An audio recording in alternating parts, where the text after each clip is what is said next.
नमस्कार दोस्तों, मेरा नाम डॉक्टर अमित कुमार और मैं आपका मोटिवेशनल दोस्त।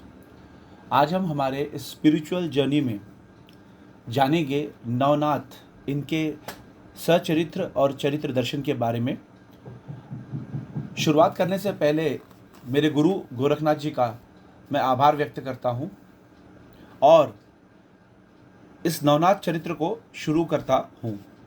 गोरक्षनाथाय भद्राय शिव स्वरूपाय वेदस्य शिव गोरक्षनाथाय शिष्य मत्स्येंद्रनाथे च नमः। आज हम नवनाथ जो चरित्र है उस नवनाथ चरित्र के संबंध में जानने की कोशिश करेंगे, जिसमें सबसे पहले नवनाथ चरित्र में हम जानने की कोशिश करेंगे ओमकार, जो कि आदिनाथ जी हैं, जिनके विषय में हम जानने की कोशिश करेंगे। आदिनाथ जी। नमस्ते आदिनाथाय विश्वनाथाय ते नमः। नमस्ते विश्वरूपाय विश्वतीताय ते नमः।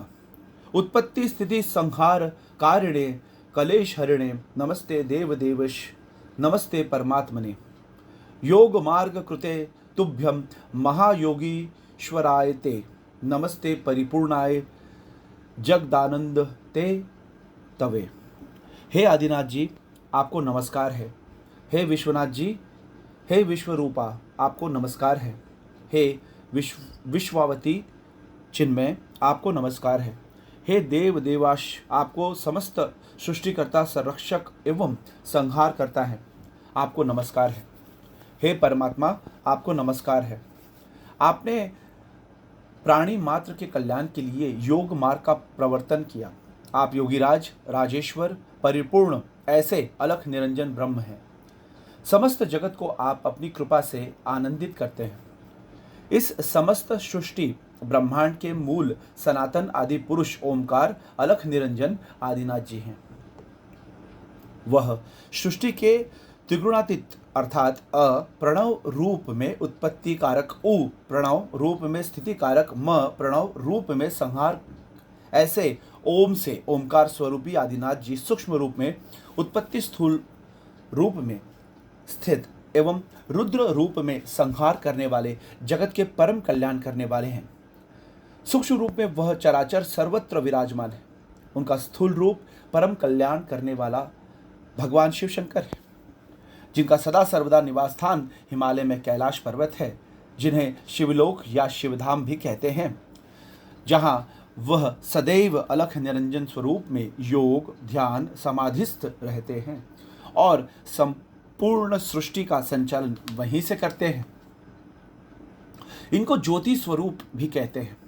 ऐसे ज्योति के रूप में वह प्रत्येक प्राणी में निवास करते हैं। विशेषता योग साधक के अनाहद चक्र म्हणजे हृदय स्थान तथा रुद्रग्रंथि में रुद्रनाथ रूप में विराज होते हैं। योगियों के भ्रू मध्य म्हणजे त्रिपुटी में ज्योति स्वरूप में हंस रूप में विद्यमान है तथा सहस्त्रनागर में तालु स्थान में गुरु गोरक्षनाथ जी के स्वरूप में दर्शन होते हैं। भगवान शिव शक्ति अर्थात परम शक्ति बिना दर्शन नहीं देते। यह परशक्ति योगियों की कुंडलिनी शक्ति रूप में मूलाधार चक्र से उत्थान करते हुए हृदय स्थान में आती है और रुद्रग्रंथि को जागृत करती है। तब आदिनाथ जी रुद्र रूप में दर्शन देते हैं। यही कुंडलिनी शक्ति जब भ्रू मध्य में आती है तो ज्योति का दर्शन होता है, और जब तालु प्रदेश में सहस्त्रागर में आती है तो शिव रूपी गुरु गोरक्षनाथ जी के दर्शन होते हैं।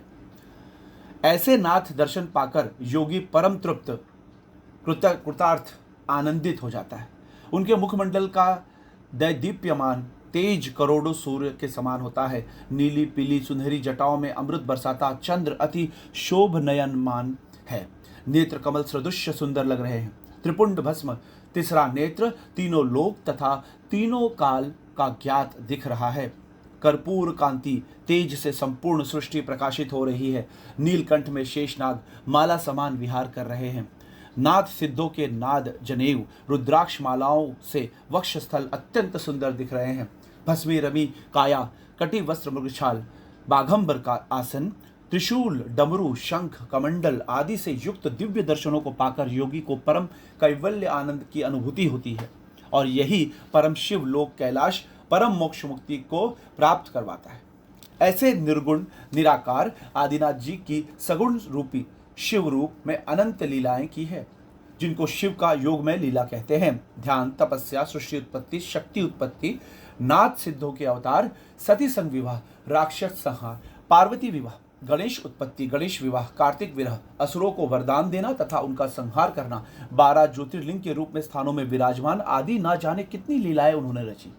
उनकी विशेष लीलाएं तो नवनाथों के अर्थात नाथ संप्रदाय की उत्पत्ति कर योग द्वारा माया रहित मोक्ष को जाना, अनंत योग, अनंत ज्ञान का उन्होंने निर्माण किया।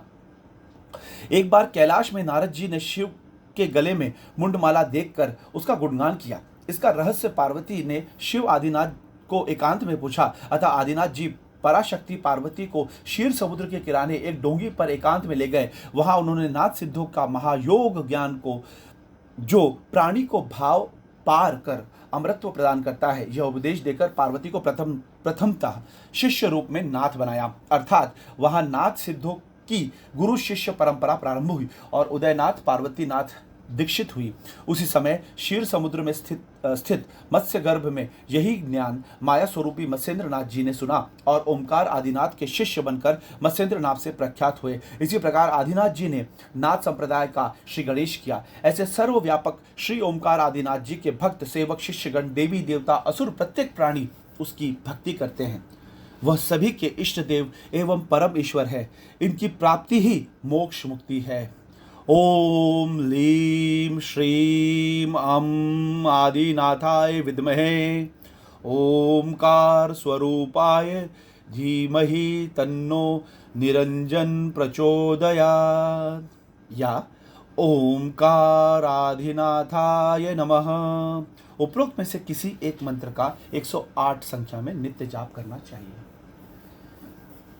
आज के इस नवनाथों के संग्रह में बस इतना ही। मिलेंगे किसी और वीडियो में, तब तक के लिए मुझे आज्ञा दीजिए। नमस्कार।